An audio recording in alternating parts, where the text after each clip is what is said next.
আসসালামু আলাইকুম রহমতুল্লাহ। অনেক দিন পর আবার আমি রেগুলার হচ্ছি।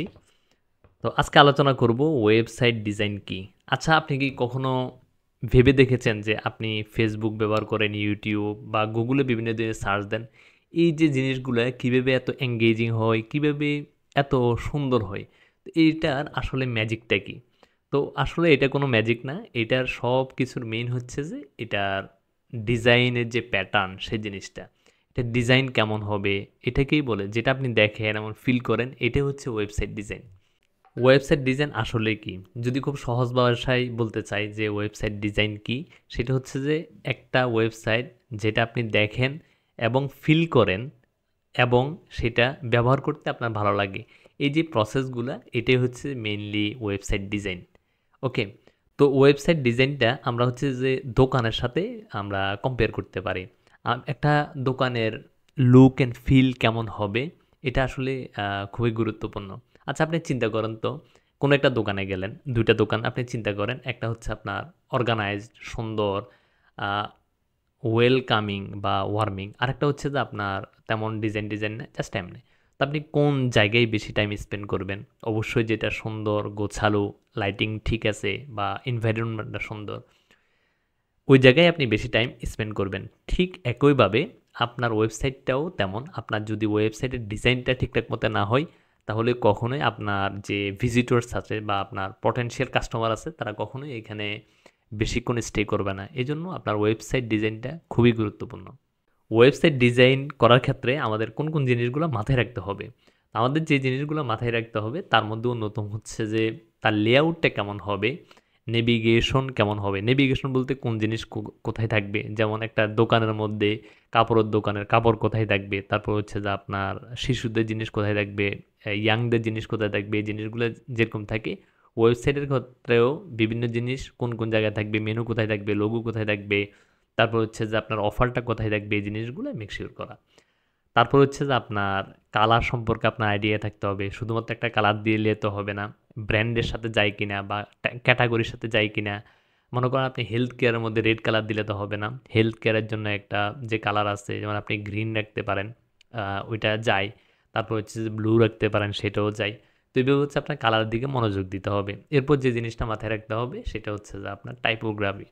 টাইপোগ্রাফি হচ্ছে যেমন একটা জিনিস যে আমরা হাতের লেখার কথার সাথে তুলনা করতে পারি। যার হাতের লেখা সুন্দর তার লেখাটা আ খুব ইজিলি পড়া যায়। কিন্তু যার হাতের লেখা সুন্দর নয় তার লেখাটা হচ্ছে ভালোভাবে পড়া যায় না। এজন্য এমন একটা টাইপোগ্রাফি সিলেক্ট করতে হবে যেটার মাধ্যমে ক্লায়েন্ট খুব সুন্দরভাবে উম আপনার ওয়েবসাইটটা ভিজিট করে সুন্দরভাবে পড়তে পারে। সে যে ইনফরমেশনের জন্য আসছে, ওই ইনফরমেশনটা সে নিয়ে যেতে পারে। এই জিনিসগুলো মাথায় রাখতে হবে। চতুর্থ যে জিনিসটা আপনার মাথায় রাখতে হবে, আপনার ওয়েবসাইটের জন্য বা ওয়েবসাইট ডিজাইনের জন্য ইমেজ অথবা ইলিস্ট্রেশন বা ভিডিও আপনার থাকতে হবে। যাতে করে আপনার ওয়েবসাইট ডিজাইনটা বা আপনার ওয়েবসাইটটা আরও বেশি এঙ্গেজিং হয়। মানুষ কিপ স্ক্রলিং এবং get more information and more interested about your website. Okay? এই জিনিসগুলো হচ্ছে মাথায় রাখতে হবে। আচ্ছা, এই জিনিসগুলো তো আপনি মাথায় রেখে একটা ওয়েবসাইট ডিজাইন করলেন। এখন কথা হচ্ছে যে ওয়েবসাইটটা এটা তো আপনি ডেস্কটপে বানাবেন, ডেস্কটপের জন্য বানালেন। তো এখন শুধু কি আপনি ডেস্কটপ ইউজার যারা আছে তাদেরকে টার্গেট করলে হবে না। এখন হচ্ছে 2024 শেষ, 2025 আসতেছে। ওকে? তো এই ক্ষেত্রে আমরা খুব বেশি মোবাইল ইউজারদের দেখি। তো এই ক্ষেত্রে আমাদের যে জিনিসটা মাথায় রাখতে হবে, মোবাইল ফ্রেন্ডলি, ট্যাব ফ্রেন্ডলি আমাদের করতে হবে। ইভেন এখন টিভি ফ্রেন্ডলিও করা লাগে। আপনি দেখবেন যে বিভিন্ন মানুষজন এখন তাদের ভিডিওগুলা টিভিতে দেখতেছে। ওকে? ওয়াইফাই এর সাথে কানেক্ট করে। তো আপনার এই জিনিসগুলো মাথায় রাখতে হবে। তো এই জিনিসগুলো যদি মাথায় রাখেন, তো আপনার যে ওয়েবসাইট ডিজাইনটা আছে এটা আরও বেশি এঙ্গেজিং হবে এবং অবশ্যই আপনাকে রেসপন্সিবলের দিকে খুব বেশি মনোযোগ দিতে হবে।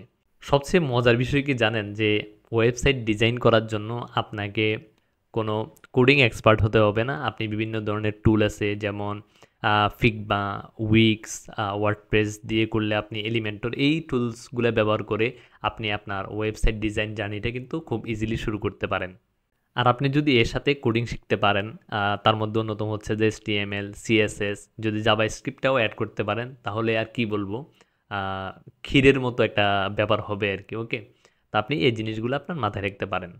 এখন আমি আপনাকে যে জিনিসটা বলবো সেটা আপনাকে খুবই কাজে দিবে। আপনার ওয়েবসাইট ডিজাইন লার্নিংটাকে সবার থেকে এগিয়ে রাখবে। সেটা কি? সেটা হচ্ছে যে আপনি যখন ওয়েবসাইট ডিজাইন শিখবেন, সেক্ষেত্রে আপনি আপনার ফ্রেন্ড বা আপনার আত্মীয়স্বজন কারো একটা বিজনেসকে টার্গেট করে তার জন্য একটা ওয়েবসাইট আপনি বানাবেন। মানে বানানোর চেষ্টা করবেন। তাহলে দেখা যাচ্ছে যে আপনি তার জন্য ওয়েবসাইট বানাতে, বানাতে আপনি ওয়েবসাইট ডিজাইনটা শিখে যেতে পারবেন। আজকের আলোচনাটা কেমন লাগলো জানাতে ভুলবেন না। লাইক করুন, কমেন্ট করুন বা পারলে আপনার বন্ধুদের সাথে এটা শেয়ার করুন। আর কোন কোন জিনিস জানতে আপনি আগ্রহী সেই জিনিসটা আমাকে বলতে ভুলবেন না। আমি চেষ্টা করব প্রত্যেকটা বিষয়ের উপর ইনডেপথ ভিডিও টিউটোরিয়াল বানাতে।